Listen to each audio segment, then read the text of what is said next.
नमस्कार साथियों, SS education India पे आपका स्वागत है। हमारी व्याकरण के जो प्रश्नोत्तर की श्रृंखला है उसी क्रम में हम आगे के 25 प्रश्न आज करते हैं। तो देखिए, हमारा प्रश्न है, आजकल मौसम बदलने लगा है, रेखांकित पद का पद परिचय होगा।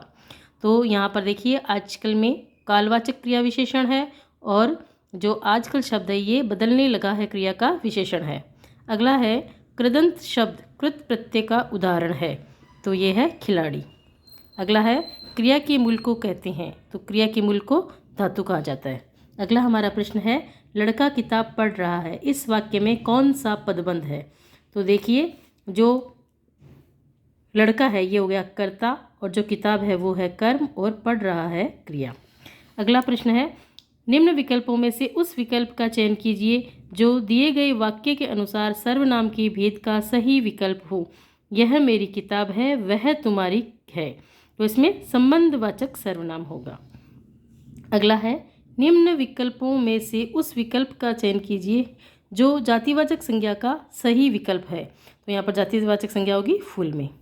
अगला प्रश्न है, दिए गए विकल्पों में से उस विकल्प का चयन कीजिए जो दिए गए वाक्य के अनुसार सही सर्वनाम पदबंध का विकल्प हो। बिजली सी फुर्ती दिखाकर आपने बालक को डूबने से बचा लिया। तो यहाँ पर सर्वनाम पदबंध होगा, बिजली सी फुर्ती दिखाकर आपने। अगला प्रश्न है, निम्न विकल्पों में से उस विकल्प का चयन कीजिए जो दिए गए वाक्य के अनुसार क्रिया विशेषण के भेद का सही विकल्प है। रामलीला का मंचन वहाँ हो रहा है। तो यहाँ पर स्थान के बारे में बताया गया, तो होगा स्थानवाचक क्रिया विशेषण। अगला है, हिंदी में पद कितने प्रकार के होते हैं। तो हिंदी में पद 5 प्रकार के होते हैं, संज्ञा, सर्वनाम, विशेषण, क्रिया और अव्यय। अगला हमारा प्रश्न है, निम्न विकल्पों में से उस विकल्प का चयन कीजिए जो दिए गए वाक्य के अनुसार विशेषण के भेद का सही विकल्प हो। वह आदमी अच्छे से काम करना जानता है। तो यहाँ पर होगा सार्वनामिक विशेषण। देखिए, सार्वनामिक जो विशेषण है वो संज्ञा से ठीक पहले आता है, तो यहाँ पे यह जो वह शब्द है वो आदमी से ठीक पहले आया है और संज्ञा की विशेषता बतला रहा है। अगला प्रश्न है, निम्न विकल्पों में से उस विकल्प का चयन कीजिए जो भाववाचक संज्ञा का सही विकल्प नहीं है। तो कातर शब्द जो भाववाचक संज्ञा नहीं है, क्रोध, अमीरी, सच्चाई, ये सभी भाववाचक संज्ञाएं हैं। अगला प्रश्न है, निम्न वाक्य में कोष्टक में दिए गए पदों का परिचय वाला विकल्प चुनिए। यह उसकी वही कार है जिसे कोई चुरा कर ले गया। तो यहाँ पर भी संबंधवाचक सर्वनाम है। अगला प्रश्न है, निम्न विकल्पों में से उस विकल्प का चयन कीजिए जो भाववाचक संज्ञा का सही विकल्प नहीं है। तो शीतल शब्द नहीं है। यहाँ पर देखिए, मित्रता, शैतानी, भ्रातृत्व, ये सभी भाववाचक संज्ञाएं हैं। अगला प्रश्न है, निम्न विकल्पों में से उस विकल्प का चयन कीजिए जो दिए गए वाक्य के अनुसार सही क्रिया के भेद का विकल्प हो। हम कूली से बोझ उठवाते हैं। तो यहाँ पर होगा प्रेरणार्थक क्रिया। जब किसी से कहकर, किसी को प्रेरणा देकर कोई कार्य करवाया जाता है तो वहाँ पर प्रेरणार्थक क्रिया विशेषण, ये वहाँ पर प्रेरणार्थक क्रिया होती है।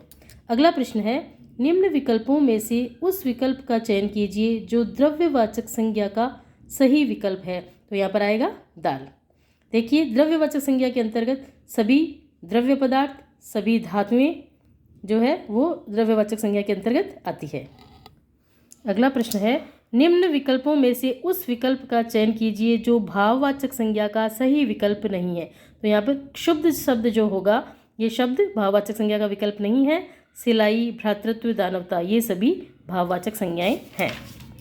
अगला हमारा प्रश्न है, निम्न विकल्पों में से उस विकल्प का चयन कीजिए जो मध्यम पुरुषवाचक सर्वनाम का सही विकल्प है।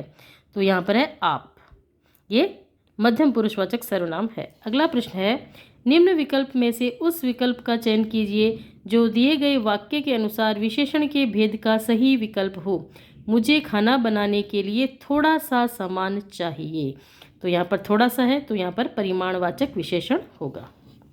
अगला हमारा प्रश्न है, निम्न विकल्पों में से उस विकल्प का चयन कीजिए जो दिए गए वाक्य के अनुसार विशेषण के भेद का सही विकल्प हो। हमारे विद्यालय में 200 विद्यार्थी पढ़ते हैं। तो संख्या बताई गई है, तो संख्यावाचक विशेषण।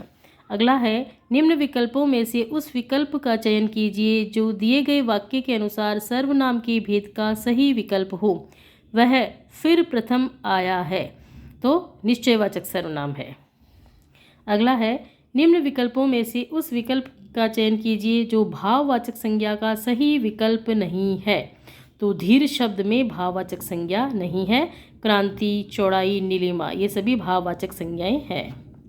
अगला देखिए, निम्न विकल्पों में से उस विकल्प का चयन कीजिए जो दिए गए वाक्य के अनुसार सही अव्यय पदबंध का विकल्प हो।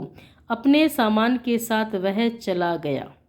तो यहाँ पर है के साथ। अगला है, निम्न विकल्पों में से उस विकल्प का चयन कीजिए जो दिए गए वाक्य के अनुसार विशेषण के भेद का सही विकल्प हो। मैं ताज़ा फल लाया हूँ। तो यहाँ पर फलों का गुण बताया गया कि वो ताज़ा, तो यहाँ पर गुणवाचक विशेषण होगा। अगला हमारा प्रश्न है, निम्न विकल्पों में से उस विकल्प का चयन कीजिए जो जातिवाचक संज्ञा का सही विकल्प है। तो वृक्ष, समस्त वृक्षों का बोध करा रहा है वृक्ष शब्द, तो यहाँ पर ये जातिवाचक संज्ञा होगा। अगला है, निम्न वाक्य में कोष्टक में दिए गए पदों का परिचय वाला विकल्प चुनिए। उपवन में सुंदर फूल खिले हैं। तो गुणवाचक विशेषण होगा। तो आज के हमारे 25 प्रश्न पूरे हुए। आगे के 25 प्रश्न हम अगले वीडियो में पूरा करेंगे। आप इन सभी प्रश्नों को ध्यान से देखिए और अगर मेरा वीडियो आपको पसंद आए तो इसे लाइक और सब्सक्राइब कीजिए। धन्यवाद।